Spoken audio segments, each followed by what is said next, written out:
यार देखो, आज का ये वीडियो ना बहुत ज्यादा इंटरेस्टिंग होने वाला है, क्योंकि आज की इस वीडियो में मैं आपको बताने वाला हूँ कि आप फ्री फायर में सही से सेटिंग कैसे कर सकते हो।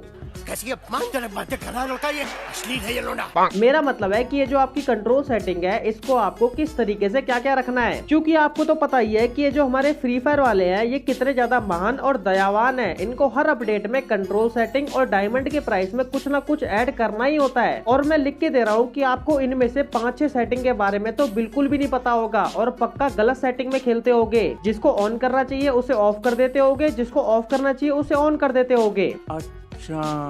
और वहीं तुम लोग सबसे बड़ी गलती कर देते हो और बस सोचते रह जाते हो कि भाई ये सामने वाला बंदा तो इतना अच्छा खेल पा रहा है, लेकिन हम नूबड़ों की तरह खेले जा रहे हैं। इसीलिए आज का ये वीडियो आपके लिए बहुत ज्यादा इंपॉर्टेंट है, क्योंकि आपको नई नई चीजें पता चलने वाली है। इसीलिए वीडियो का एक पार्ट भी स्किप मत करना और जल्दी से एक बार वीडियो के नीचे देखो, आपने अभी तक लाइक वाले बटन पे क्लिक नहीं किया है तो भाई एक लाइक तो कर ही सकते हो यार। और जो बंदे नए आ रहे हैं वो फटाफट सब्सक्राइब भी कर लो। चलते अपन वीडियो को शुरू करते हैं।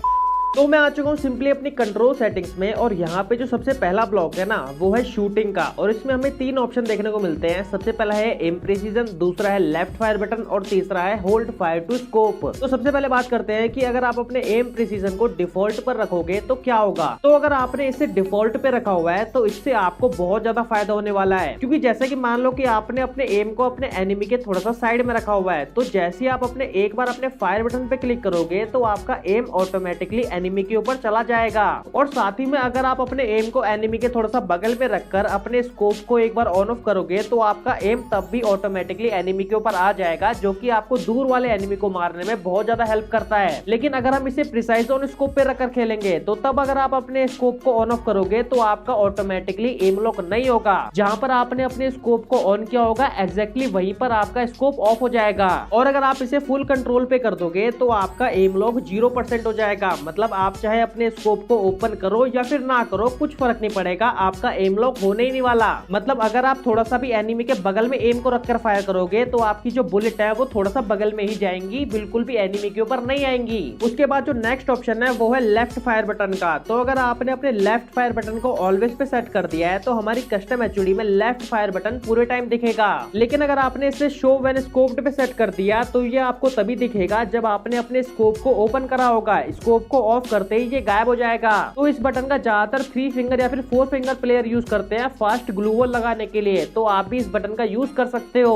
उसके बाद आता है हमारा होल्ड फायर टू स्कोप वाला ऑप्शन। तो ये ऑप्शन सिर्फ और सिर्फ स्नाइपर चलाने के लिए ही है। जैसे कि मान लो आपने इसे ऑन किया हुआ है ना, और आप M8 कार 98 या फिर AWM है ना, या फिर कोई सी भी स्नाइपर चला रहे हो, तो जैसे ही आप अपने फायर बटन पे क्लिक करोगे तो आपका ऑटोमेटिकली स्कोप ओपन हो जाएगा। और जैसे ही आप अपने फायर बटन को छोड़ोगे तो आपका एक बुलेट फायर होते ही आपका ऑटोमेटिकली स्कोप ऑफ भी हो जाएगा। लेकिन अगर आप होल्ड फायर टू स्कोप को ऑफ करके फायर बटन पे क्लिक करोगे तो सिर्फ आपकी एक बुलेट फायर ही होगी, कोई भी स्कोप ओपन नहीं होगा। तो भाई अगर आप स्नाइपर चलाते हो ना तो आपको इसको हमेशा ऑन करके ही खेलना चाहिए, क्योंकि इससे सिर्फ एक बटन से 3 काम हो जाते हैं। पहले स्कोप ओपन हो जाता है, फिर उसके बाद फायर भी हो जाता है और फिर अपने आप स्कोप बंद भी हो जाता है। तो इसीलिए आप हमेशा इसको ऑन ही रखना। उसके बाद आता है हमारा नेक्स्ट ब्लॉक जिसका नाम है असिस्टेंस, और इसके अंदर हमें 4 ऑप्शन देखने को मिल जाते हैं। जो सबसे पहला है उसका नाम है क्विक वेपन स्विच। तो अगर आपने इसे ऑन कर दिया है तो आपकी कस्टम एचओडी में एक बटन ऐड हो जाएगा जिस पे क्लिक करके आप अपनी गन को स्विच कर सकते हो। और ज्यादातर जो वन टैप प्लेयर होते हैं वो इस बटन का यूज करते हैं। और वैसे ही उसी के जस्ट नीचे आता है क्विक रिलोड का ऑप्शन, जिसको ऑन करने से आपकी कस्टम एचओडी में एक और बटन ऐड हो जाएगा जिस पे क्लिक करने से आपकी जो गन है वो रिलोड हो जाएगी। लेकिन आप इस क्विक रिलोड वाले ऑप्शन को ऑफ ही रखना, क्योंकि आप सिंपली अपने गन बॉक्स पे क्लिक करके भी रिलोड कर सकते हो, है ना। फालतू में बटन बढ़ाने से कोई फायदा नहीं है। उसके बाद आता है हमारा फ्री लुक का ऑप्शन, और इसको ऑन करते ही हमें 3 ऑप्शन और दिख जाते हैं, पैराशूट, स्प्रिंट और ड्राइव। तो फ्री लुक को ऑन करने से क्या होता है कि हम भागते भागते आराम से पीछे या फिर दाएं बाएं कहीं पे भी देख सकते हैं, या फिर अगर हम पैराशूट से कूद रहे हैं तो हम आसपास ये भी देख सकते हैं कि कौन सा बंदा कहाँ पे कूद रहा है। या फिर अगर आप गाड़ी चलाते हो तो आप लोग गाड़ी चलाते चलाते भी पीछे देख सकते हो फ्री लुक की मदद से, है ना। तो आप लोग इसको हमेशा ऑन रखना।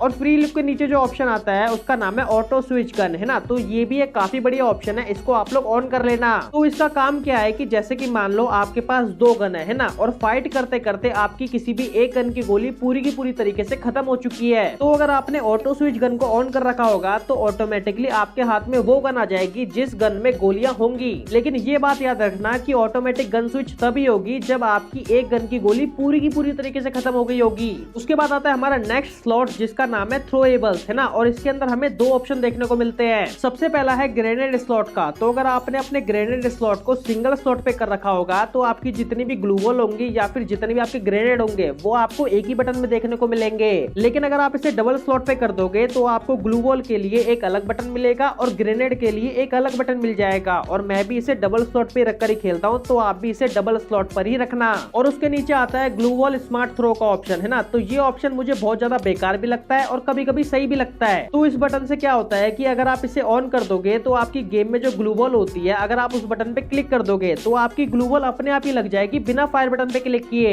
और ये वाला बटन मुझे इसीलिए बेकार लगता है क्योंकि सिर्फ एक ग्लू वॉल वाले बटन पे क्लिक करने से आपकी ग्लू वॉल ही लग जाती है ना, मतलब निकाल भी लेता है ग्लू वॉल और वो लगा भी देता है। और शुरुआत से मैंने ऐसे ग्लू वॉल कभी भी नहीं लगाई है, तो इसीलिए मेरे को इस बटन से खेलने की प्रैक्टिस नहीं है, तो इसीलिए मैंने इसको ऑफ कर रखा है। उसके बाद आता है हमारा नेक्स्ट ब्लॉक जिसका नाम है मूवमेंट। तो इसमें जो सबसे पहला ऑप्शन है वो है ऑटो पैराशूट का। तो अगर आप ऑटो पैराशूट को ऑफ कर दोगे और जैसी एरोप्लेन से कूदोगे, है ना, तो आपको जल्दी जल्दी नीचे आने के लिए अपने स्प्रिंट वाले बटन पे भी क्लिक करना पड़ेगा, वरना आप हवा में झूलते रह जाओगे और बहुत धीरे धीरे नीचे पहुंचोगे। लेकिन अगर आप इसे ऑन कर दोगे तो जैसे आप लोग एरोप्लेन से कूदोगे तो आपका ऑटोमेटिकली स्प्रिंट वाला बटन ऑन रहेगा, जिससे कि आप जल्दी जल्दी लैंड कर पाओगे। तो इसीलिए आप इसको हमेशा ऑन ही रखना। उसके बाद आता है रन मोड वाला ऑप्शन, और इसमें 3 चीजें होती है, क्लासिक, ड्रैग और मिक्स्ड। तो अगर आप इसे क्लासिक पे रखोगे तो आपको भागने के लिए सिंपली एक बटन दे दिया जाएगा जिसपे क्लिक करके आप लोग आराम से भाग सकते हो। लेकिन अगर आप इसे ड्रैग पे सेलेक्ट कर दोगे तो आपको भागने के लिए कोई भी बटन नहीं मिलेगा, आपको सिंपली अपनी जॉयस्टिक को ऊपर की साइड ड्रैग करना पड़ेगा भागने के लिए। और इससे एक डिसएडवांटेज भी होता है क्योंकि इसको ड्रैग पे करने से अगर आप अपनी जॉयस्टिक को पकड़ के नूवो करने की कोशिश करोगे या फिर जॉयस्टिक को पकड़ के घूम घूम के लूट करने की कोशिश करोगे तो आप लोग एकदम से भागने लग जाओगे। तो इसीलिए इसको क्लासिक पर ही रखना। और अगर इसे मिक्स्ड पे कर दोगे तो आपको बटन भी मिल जाएगा और जॉयस्टिक को भी ड्रैग करने से भाग पाओगे, लेकिन वो भी बेकार हो जाएगा, है ना। तो इसीलिए आप हमेशा क्लासिक पर ही रखना।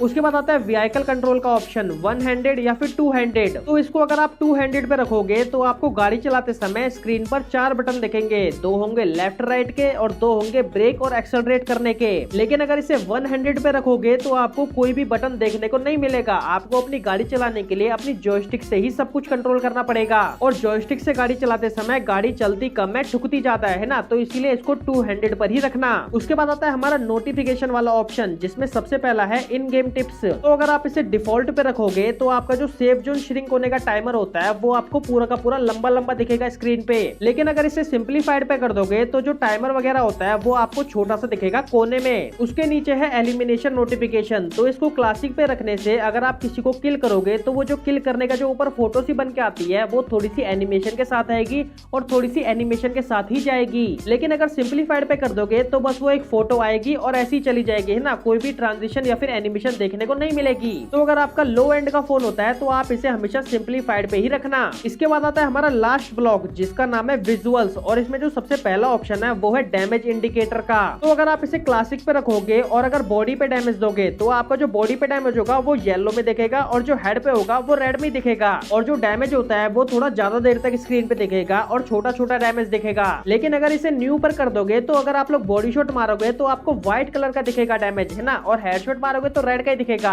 और जो डैमेज है वो आपकी स्क्रीन से जल्दी जल्दी गायब होते रहेगा और साथ ही में थोड़ा बड़ा बड़ा भी दिखेगा। तो आप दोनों में से जो मर्जी रख सकते हो। उसके बाद आता है हमारा विजुअल इफेक्ट्स का ऑप्शन, है ना। तो ये भी एक काफी इंपॉर्टेंट ऑप्शन होता है। इसमें हमें 3 ऑप्शन मिलते हैं, क्लासिक, डार्क और नो ब्लड। तो क्लासिक पे रखने से क्या होता है कि जब भी आप सेफ जोन के बाहर रहोगे तो आपको अपनी स्क्रीन के ऊपर लगातार रेड रेड कलर के धब्बे आपके आते रहेंगे, जिससे कि आपको जोन के बाहर फाइट करने में बहुत ज्यादा मुश्किल हो जाएगी। और जब किसी पे फायर करोगे तो आपको रेड रेड कलर का ब्लड भी देखने को मिलेगा। और अगर आप इसे डार्क पे कर दोगे तो आपको जोन के बाहर ब्लैक कलर के धब्बे देखने को मिलेंगे और आपको इससे भी जोन के बाहर फाइट करने में दिक्कत होगी। और किसी के ऊपर फायर करोगे तो आपको ब्लैक कलर का ब्लड देखने को मिलेगा। लेकिन अगर इसे नो ब्लड पे सेट कर दोगे तो आपको जोन के बाहर कोई भी दाग धब्बा देखने को नहीं मिलेगा, जिससे कि आप जोन के बाहर आराम से फाइट ले पाओगे। और किसी पे फायर करते समय भी आपको कोई भी ब्लड देखने को नहीं मिलेगा, तो इसीलिए इसे हमेशा नो ब्लड पे ही रखना। उसके बाद जो हमारा हिट मार्कर है इसे आप क्लासिक, क्लासिक या फिर न्यू कुछ भी कर लेना। और जो आपका टीममेट इन्फो है, अगर आप इसे ट्रांसलूसेंट पे कर दोगे और अपने टीममेट के पास जाओगे तो आपका जो टीममेट का नाम होता है उसकी ओपेसिटी थोड़ी सी कम हो जाएगी और टीममेट के थोड़ा सा दूर जाते ही उसके नाम की जो ओपेसिटी है वो वापस से 100 हो जाएगी और पूरा का पूरा सही से नाम दिखेगा। लेकिन अगर इसे क्लासिक पे रखोगे तो आप चाहे पास जाओ या फिर दूर जाओ, आपको पूरे टाइम आपका जो टीममेट का नाम है वो पूरा व्हाइट में ही दिखेगा। तो इसे आप जो मर्जी रख लेना, मैं तो इसे ट्रांसलूसेंट पे ही रखता हूँ। और बाकी इसमें कोई भी इंपॉर्टेंट सेटिंग नहीं बची है, बस आप लोग अपने डिस्प्ले में आना और यहाँ पे एकदम नीचे आके अपने गन शॉट अलर्ट्स को ऑन कर लेना,